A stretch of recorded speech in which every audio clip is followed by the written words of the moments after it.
bahwa saya harus dipindah ke ICU karena ternyata infeksinya bukan semakin membaik, tetapi saat itu justru semakin memburuk karena obat antibiotik yang diberikan masih belum cukup untuk menghilangkan infeksi bakteri yang ada di paru-paru saya.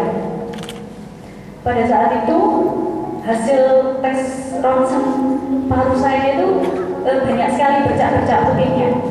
Jadi sangat kotor sampai dokter itu tidak menyangka kalau akan seburuk itu hasil ronsennya. Kemudian setelah saya masuk di ICU, saya selalu berpikir bahwa nanti setelah ini kondisinya sembuh, kemudian pasti sebelum Natal saya sudah pulang ke Solo dan bisa merayakan Natal. Tapi ternyata rencana Tuhan berkata lain. Jadi setelah saya masuk ke ICU itu tanggal 15 Desember 2014. Tanggal 15 itu saya sekitar 1 atau 2 malam di ICU saya masih sadarkan diri sampai akhirnya hari berikutnya pagi-pagi setelah saya memakan sarapan dari rumah sakit, saya merasakan sesak nafas itu lagi sampai rasanya itu seperti dicekik lehernya. Setelah itu saya teriak-teriak panggil dokter sama suster buat menolong saya, dan satu kalimat yang saya ingat sebelum saya tidak sadar itu, dokter cepetan, saya udah gak tahan lagi. Saya bilang gitu ke dokter yang di ICU. Setelah itu saya tidak sadar selama 2 minggu karena saya harus dipasang alat bantu pernapasan atau ventilator yang terpaksa saya harus dibius karena kalau alat itu dipasang dan saya tidak dibius maka usaha pernapasan yang dilakukan dari saya itu akan berbenturan dengan pompa dari ventilator tersebut. Jadi saya dibius selama 2 minggu, dan selama 2 minggu itu Tuhan memperlihatkan saya terhadap hal-hal yang belum pernah saya lihat sebelumnya. Tuhan membawa saya ke tempat-tempat yang belum pernah saya kunjungi sebelumnya. Dari situ saya percaya bahwa benar-benar ada kehidupan setelah kematian.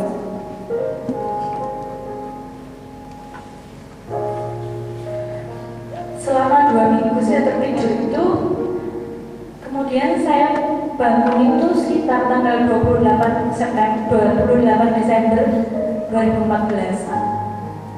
Waktu saya bangun, hal pertama yang saya tanya ke papa itu, Natalnya kapan? Padahal waktu itu sudah lewat. Kemudian setelah saya keluar dari ICU, saya pindah ke kamar biasa dan mulai melatih semua kemampuan otot saya dari awal. Karena selama 2 minggu saya tidak sadar di ICU itu membuat semua otot saya mengecil, dan saya harus melatih otot-otot tersebut supaya saya bisa beraktivitas seperti biasa seperti sekarang ini. Saya mulai belajar mengangkat kepala saya dari bantal. Bahkan untuk mengangkat kepala saya dari bantal saja saya tidak bisa waktu itu. Untuk mengangkat handphone saya sendiri saja saya tidak bisa. Saya belajar semuanya dari awal, belajar berdiri, belajar duduk, belajar bangun dari tempat tidur, belajar berjalan seperti balita lagi.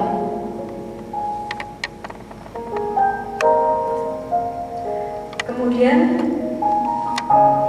setelah saya pikir kembali. Selama 2 minggu saya tidak sadar itu, ternyata Tuhan itu sedang melakukan sesuatu yang luar biasa. Saat itu saya benar-benar tidak bisa apa-apa. Tapi Tuhan yang menyelesaikan pertempuran saya sampai saya sekarang bisa berdiri di hadapan Bapak Ibu semua. Saya hanya perlu tidur, diam, tidak melakukan apa-apa, tapi Tuhan melakukan semuanya untuk kebaikan saya. Membuat jalan saat banyak orang yang berpikir mungkin sangat sulit untuk saya bisa sembuh dari kondisi saya saat itu. Bahkan dokter paru di Jakarta pun mengatakan ke mama saya, ini kondisi anak ibu ini berat sekali. Sampai terakhir kali saya bulan Februari kemarin ke Jakarta, saya bertemu dengan dokter itu, dia masih ingat. Dia bilang, ini anak perempuan yang dulu infeksi parunya berat sekali itu ya. Saya bilang, iya dok, saya bilang seperti itu. Bahkan dokter ahli pun mengatakan kondisi saya sangat berat.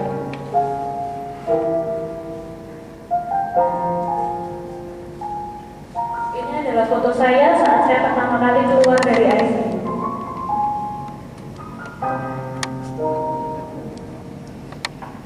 Waktu saya di ICU dan masih dirawat di kamar setelahnya, kehidupan saya itu benar-benar 100% diambil alih oleh mesin pernapasan itu. Ketergantungan napas saya terhadap ventilator itu 100%. Artinya benar-benar 100%. Napas saya diatur oleh mesin itu.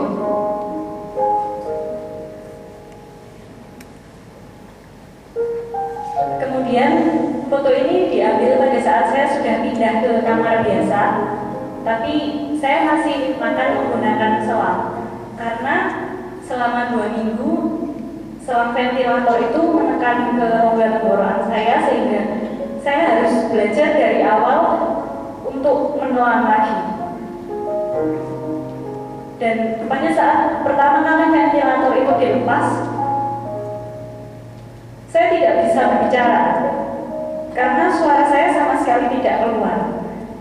Karena kotak pita suara saya mungkin terdesak oleh selang ventilator yang sangat besar itu. Saya belajar bicara lagi, benar-benar dari awal, dari suara saya pertama kali keluar masih parau sampai suara saya seperti sekarang ini. Kemudian saya setelah pindah ke kamar, saya masih tergantung dengan infus dan makanan cair karena belum bisa menelan. Kemudian setelah saya belajar untuk menelan, pelan-pelan semua satu persatu selang infus itu dilepas dari tubuh saya. Kemudian ini adalah foto saat saya sedang kembali latihan untuk bernafas dengan baik agar volume udara yang bisa masuk ke paru-paru saya semakin banyak, karena setelah lama bed rest diranjang cenderung volume udara yang bisa dihirup itu menjadi kecil. Kemudian saya belajar makan sendiri dan tidak makan makanan cair lagi, meskipun masih menggunakan selang oksigen karena agar nafas saya tidak sesak. Kemudian ini adalah foto saat saya latihan fisioterapi untuk kesehatan paru dan juga untuk syarat motorik saya. Setiap hari pelatih fisioterapi saya datang ke kamar untuk melatih saya untuk berdiri, melatih saya duduk, kemudian latihan pernapasan dan latihan untuk turun dari tempat tidur sendiri.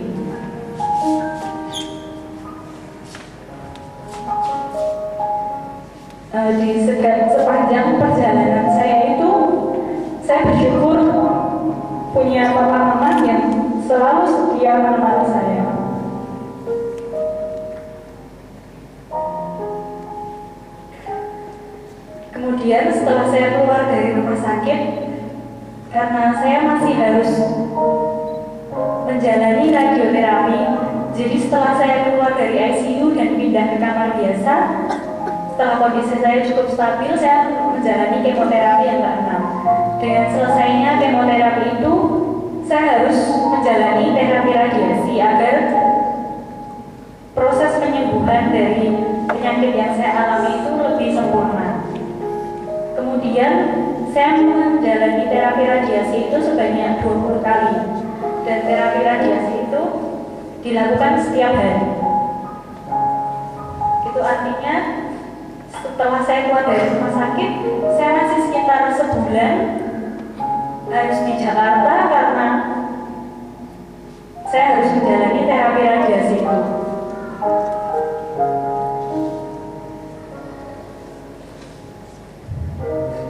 Setelah keluar dari rumah sakit, saya bersama Papa dan Mama tinggal di sebuah apartemen kecil di dekat rumah sakit agar bisa mudah ke rumah sakit. Pada saat itu saya masih belum bisa mandiri, maksudnya saya belum bisa kembali berjalan seperti biasa karena otot-otot saya belum sekuat sekarang. Jadi saat itu saya hanya bisa berjalan sedikit-sedikit dan selalu berada di atas kursi roda. Bahkan untuk ke kamar mandi pun saya tidak bisa sendiri. Kemudian setelah terapi radiasi itu selesai, pada tanggal 9 April 2015, saya pulang ke Solo. Saya pulang ke Solo, di airport saya masih menggunakan kursi roda karena jalan yang jauh di airport itu membuat saya cepat lelah dan nafas saya terengah-engah. Kemudian pada tanggal awal Agustus, saya menjalani PET scan. Itu merupakan PET scan saya yang kedua setelah PET scan saya yang pertama menunjukkan masih ada kanker dalam tubuh saya. Kemudian pada tanggal 10 Agustus hasil PET scan itu keluar dan saya bertemu dengan dokter di Jakarta yang mengatakan bahwa PET scan saya sudah bersih. Hasil dari PET scan itu menunjukkan bahwa sebenarnya masih ada ukuran kecil massa di dalam rongga dada saya, tapi sudah tidak memiliki aktivitas apapun. Dan kemudian saya sangat bersyukur pada Tuhan. Saya bilang sama Tuhan, Tuhan, aku tidak peduli meskipun di dalam masih ada sisa masa kecil seperti itu, aku percaya kesembuhanku sempurna di dalam Tuhan. Kemudian saat saya sudah kembali pulang ke Solo, saya mencoba kembali beraktivitas seperti biasa. Saya tidak peduli orang mau bilang, loh, rambutmu kok sekarang kayak gitu. Yang penting saya sudah sembuh, saya sudah sehat secara sempurna dan Tuhan yang menyembuhkan saya.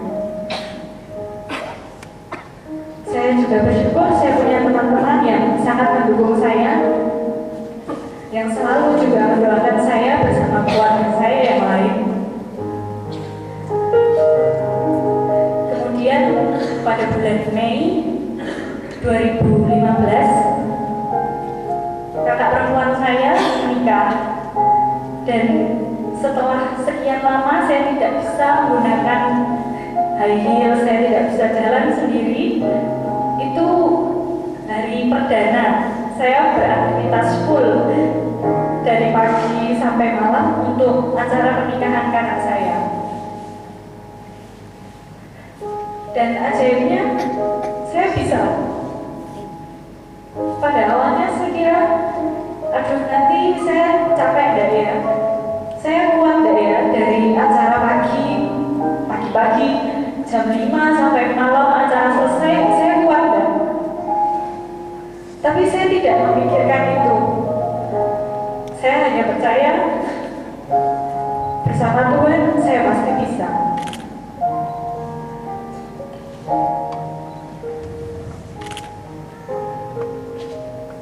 setelah saya mengalami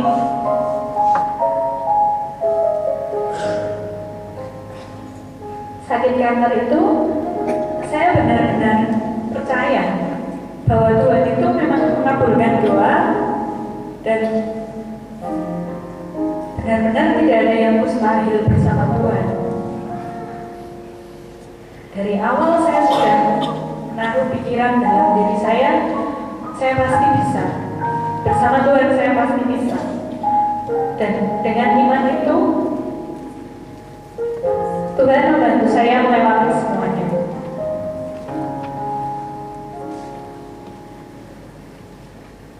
Dan sekarang saya sudah kembali berkuliah, meskipun tidak di jurusan yang sama dengan jurusan saya dulu, karena akan tidak baik untuk saya jika saya meneruskan di jurusan yang lama, karena akan sering terpapar dengan bahan kimia saat masuk ke laboratorium kimia. Sekarang saya berkuliah di Fakultas Perhotelan dan Pariwisata di salah satu universitas dengan standar internasional di Solo. Saya bersyukur Tuhan sudah membantu saya, sudah menguatkan saya sampai sekarang. Bahkan sekarang di kampus saya mengikuti berbagai organisasi dan saya cukup aktif di kampus. Sampai pada waktu saya mendaftar di kampus, saya menuliskan riwayat sakit saya itu. Kemudian setelah sekarang saya memasuki semester ketiga perkuliahan saya, dosen-dosen saya itu sampai heran, kamu tuh dulu sebenarnya pernah sakit apa enggak loh? Kok kayak orang biasa?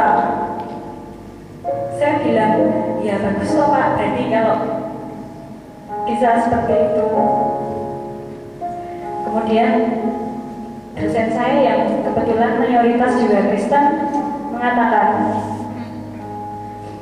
berarti kamu ini ya benar-benar bukti hidup dari kuasa Tuhan, dari mujizat Tuhan. Saya bilang, ya Bapak bisa percaya seperti itu. Saya juga percaya seperti itu Pak, saya bilang. Kemudian Tuhan sudah memulihkan saya seperti sekarang. Bahkan mungkin sekarang saya lebih kuat daripada saya yang dulu, karena berbagai hal yang sudah saya alami, berbagai pengalaman dan pergumulan saya bersama Tuhan sudah membuat saya lebih kuat dari sebelumnya.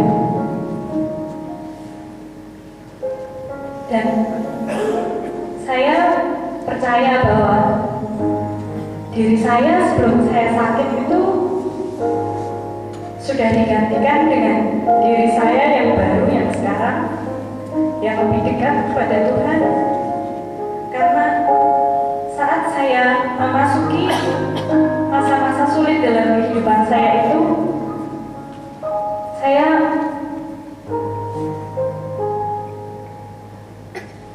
melaluinya bersama Tuhan dan saya keluar sebagai manusia baru yang sudah dibentuk oleh Tuhan. Dan saya yang dulu dengan saya yang sekarang adalah orang yang benar-benar berbeda. Bahkan teman-teman saya juga bilang seperti itu. Saya bersyukur dengan apa yang saya lalui, saya boleh menjadi lebih dewasa di dalam Tuhan, lebih seperti Tuhan. Semakin hari semakin serupa dengan Tuhan dan lebih mengutamakan Tuhan dalam hidup saya. Karena sekarang saya berpikir, apalagi yang mau saya minta gitu. Saya sekarang bangun pagi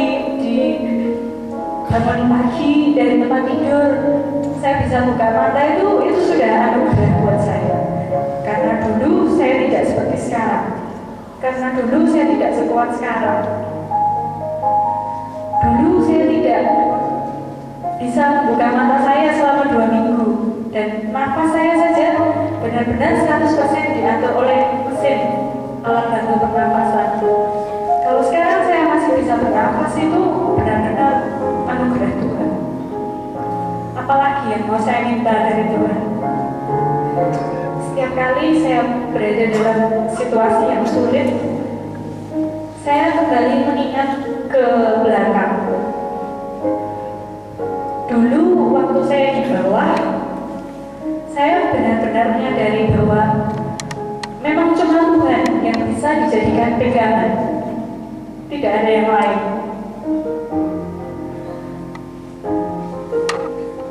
Waktu kita sulit, kita harus benar-benar berpegang sama Tuhan, karena cuma Tuhan yang bisa mengontrol hidup kita, Tuhan yang memiliki hidup kita. Pada saat rasanya saya tidak bisa mengetahui apa yang akan terjadi, tapi Tuhan meredakan badai itu. Tuhan menunjukkan bahwa ini loh, aku tuh berkuasa buat mengatur hidupmu. Kenapa kamu harus khawatir? Dan saya percaya dengan memiliki iman di dalam Tuhan, itu kita percaya pada sesuatu yang belum kita lihat. Dan hadiah dari iman kita itu adalah melihat sesuatu yang kita percaya itu. Jadi apapun yang kita percaya di dalam Tuhan, saya percaya kita pasti melihatnya. Meskipun waktunya kita belum tahu, mungkin bukan besok, mungkin bukan lusa, tapi pada waktu yang ditentukan Tuhan. Seperti kesembuhan yang saya alami, tidak melalui proses yang instan kemudian langsung sembuh, tapi Tuhan mau mendidik saya untuk bertumbuh di dalam Tuhan. Pada saat waktu yang ditentukan Tuhan, Tuhan menunjukkan kepada saya, ini loh, proses yang kamu lalui sudah berakhir. Sekarang kamu sudah aku pulihkan, sekarang kamu sudah menjadi sehat seperti sedia kala, bahkan lebih sehat dari sebelumnya. Kadang-kadang kalau saya melihat ke belakang itu, kemudian saya bandingkan dengan masa sekarang. Dulu saya tidak bisa apa-apa, sekarang saya sudah bisa seperti sekarang. Itu semua hanya karena pertolongan Tuhan. Karena tanpa Tuhan itu benar-benar tidak mungkin. Saya tidak bisa apa-apa.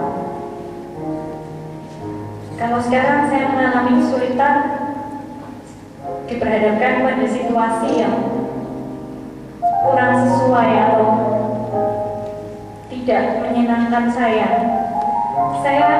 mencoba melihat ke belakang dan ya seperti yang Tuhan selalu katakan, kamu harus selalu bersyukur dalam hidupmu. Apapun mungkin kamu tidak pahami sekarang kenapa situasinya seperti itu, tapi suatu saat Tuhan pasti memberikan jawabannya kepada kita. Dan satu hal yang benar-benar saya pegang dari awal, Tuhan itu Bapa kita. Seorang Bapa itu pasti tahu yang terbaik untuk anaknya, dan Dia tidak mungkin memberikan bencana kecelakaan.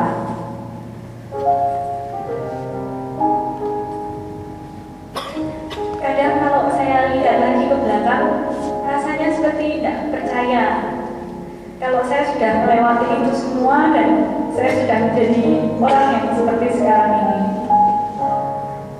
Saat-saat seperti itu saya hanya bisa mengucap syukur pada Tuhan. Aku tahu Tuhan, itu semua hanya karena-Mu. Dan saya rindu kisah saya ini bisa saya bagikan kepada banyak orang. Sampai saya saat ini masih berusaha menulis kesaksian saya menjadi sebuah buku di sela-sela kesibukan kuliah saya. Saya berdoa semoga buku saya bisa cepat selesai dan semoga bisa diterbitkan. Semoga kesaksian saya bisa menjadi berkat bagi banyak orang. Dan semoga orang-orang bisa semakin dekat dengan Tuhan, bisa lebih percaya di dalam Tuhan melalui kesaksian saya.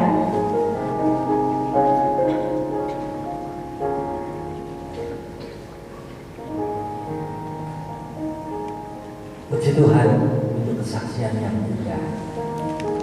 Rahel dan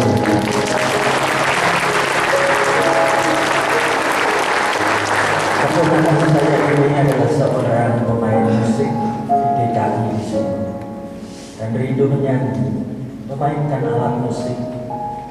Persilahkan mempersiapkan diri. Biarlah nyanyian ini menjadi berkat buat kita.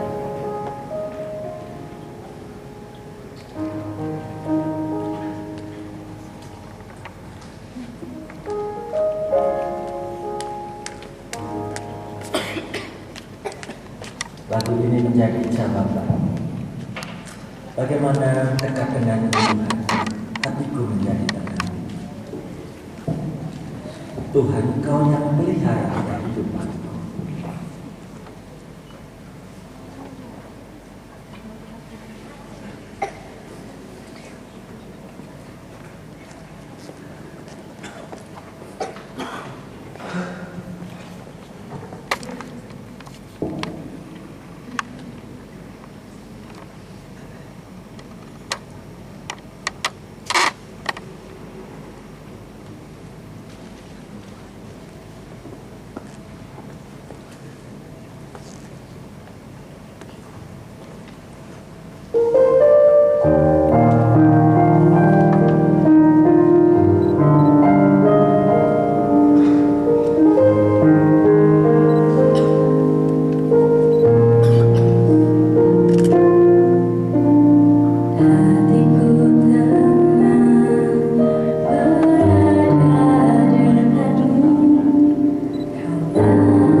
Puji Tuhan, saudara yang terkasih, sungguh luar biasa kali ini.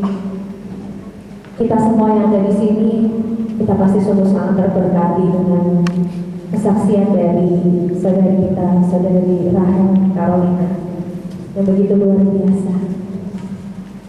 Satu kutipan kalimat yang begitu menguatkan untuk saya pribadi adalah just trust the process. Selama ini mungkin kita hanya ingin melihat hasilnya saja, tapi saat ini kita diingatkan kembali bahwa berjalan bersama Tuhan Yesus dengan mempercayai Tuhan Yesus selalu sediakan pengharapan bagi kita. Mari saya mengundang Bapak Ibu Saudara kita bangkit berdiri. Terima kasih.